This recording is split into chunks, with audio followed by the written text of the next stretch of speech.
तेरी मेरी कहानियाँ से सभी अपडेट पाने के लिए बेल आइकन दबाएं। आज की कहानी है विश्वास की शक्ति।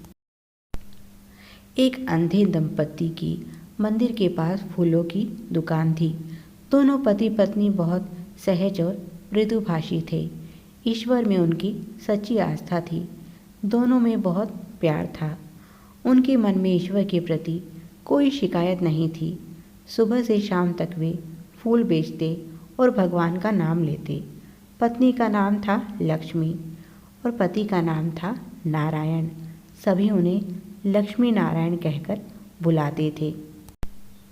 मंदिर के पास प्रसाद की तो बहुत दुकानें थी, पर फूलों की केवल एक वही दुकान थी।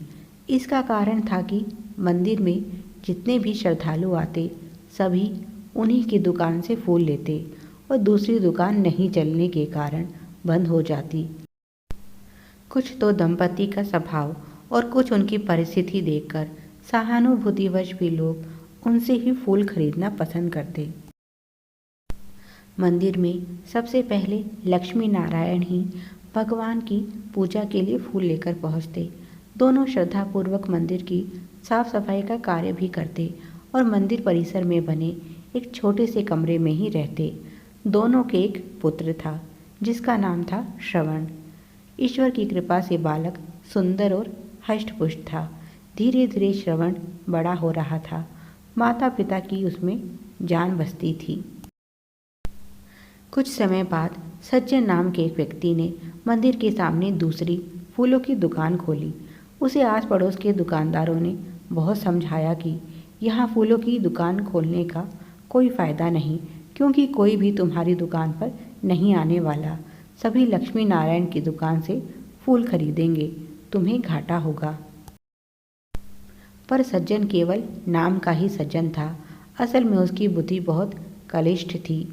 उसने दुकान खोलने के बाद श्रद्धालुओं को मुफ्त में फूल देने शुरू किए, जिससे लोगों ने लक्ष्मी नारायण की दुकान से फूल खरीदने बंद कर दिए।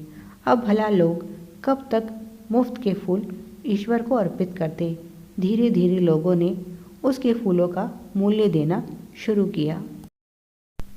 लक्ष्मी नारायण के फूल नहीं बिक रहे थे, पर फिर भी वे दोनों प्रसन्न रहते और ईश्वर का नाम जपते रहते। 10 दिन हो गए थे। रोज़ लक्ष्मी नारायण फूल लेकर आते, पर एक भी फूल नहीं बिकता।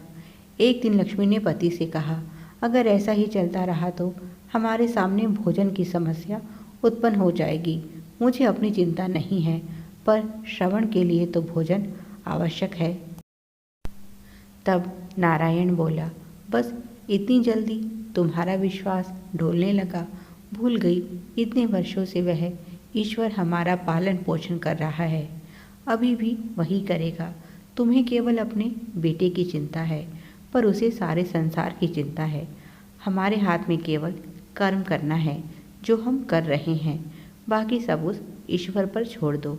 शायद वह हमारी परीक्षा लेना चाहता है। एक दिन नारायण अपने एक मित्र के पास गया हुआ था। लक्ष्मी दुकान पर अकेली थी।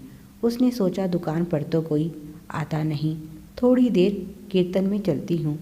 कुछ समय से मंदिर में निर्माण कार्य चल रहा था और आज उसके पूरे होने पर मंदिर में कीर्तन हो रहा था।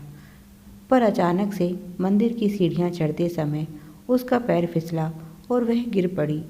श्रवण उसकी गोद से छूटकर हवा में उछल गया। लक्ष्मी की चीख निकल गई। उसे ज़्यादा चोट नहीं आई, पर उसे श्रवण के रोने की कोई आवाज़ नहीं आ रही थी। उसका मन किसी आशंका से काँप उठा। वह सहायता के लिए पुकारने लगी। उसकी पुकार सुनकर आसपास के लोग उसकी सहायता के लिए आए तो लक्ष्मी बोली, मेरा बेटा श्रवण कहाँ है? कृपया उसे ढूंढिए। मुझे उसकी कोई आवाज़ सुनाई नहीं दे रही। तभी एक व्यक्ति की नज़र श्रवण पर गई। वह मंदिर में फैली हुई लताओं के बीच उलझा हुआ था। उस व्यक्ति ने श्रवण को लाकर लक्ष्मी की गोद में देते हुए कहा, बहन, यह तो साक्षात चमत्कार हो गया। तुम्हारा बच्चा बिल्कुल सुरक्षित है। यह लताओं में उलझ गया और इस अप्रत्याशित घटना से डरा हुआ है, इसीलिए रोया भी नहीं। पर अगर यह लताएं ना होती तो बच्चा सीधा नीचे गिरता जहाँ निर्माण सामग्री, ईंट, रोड़ी, सरिये इत्यादि पड़ी थी। उसी समय वहाँ नारायण भी आ गया और जब उसे सारी बात का पता चला तो उसने ईश्वर को धन्यवाद दिया अपनी पत्नी और बच्चे की रक्षा करने के लिए। इस घटना की चर्चा चारों तरफ फैल गई और लोगों में यह बात फैल गई कि ईश्वर इस दंपत्ति पर कृपालु है, क्योंकि बच्चे का बच जाना सच में चमत्कार ही था। जिस पर साक्षात ईश्वर की कृपा हो, भला उसका कोई बाल भी बाका कैसे कर सकता है। नारायण का विश्वास सच्चा साबित हुआ और इस घटना के बाद से फिर से लोगों ने उनकी दुकान से फूल खरीदना शुरू कर दिया। लोग सज्जन के मुफ्त के फूल ईश्वर को अर्पित करने के बजाय लक्ष्मी नारायण की दुकान के श्रद्धा के पुष्प ईश्वर के चरणों में अर्पित करने लगे और आखिर में सज्जन को दुकान बंद करके जाना पड़ा। Please like, share and subscribe. Thanks for watching.